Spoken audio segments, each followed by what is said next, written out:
Kabayan, ito ay Q7 headliner 2022 kabayan.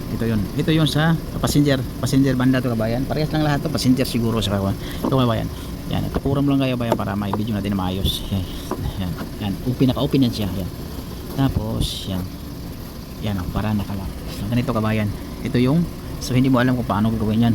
Kasi iba-ibang paraan kasi sa lahat ng sasakyan kabayan eh. Sa Toyota saglit lang yan, pero yung ganito mga Audi mahirap yung kabayan. Volkswagen yan. Katulad nito kabayan. So ang gawin natin kabayan ganito. Kaya mayroon tayong panikpat na ganito kabayan. Makita nyo ba kabayan? Hindi, parang hindi eh. So ganito. So isan. Yan.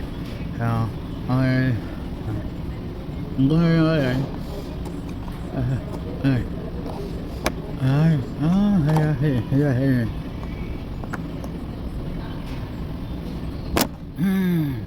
Yun, nahila kabayan, di ba? Hila, labas lahat. So ang gawin natin ganito.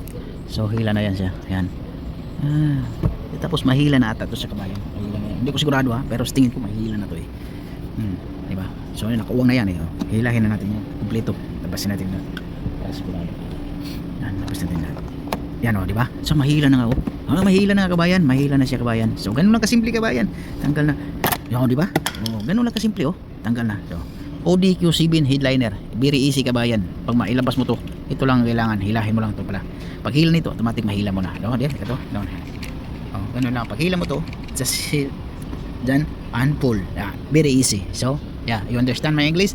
Just pull this one and automatically full. And it's okay my friend. Di ba? Ganyan lang.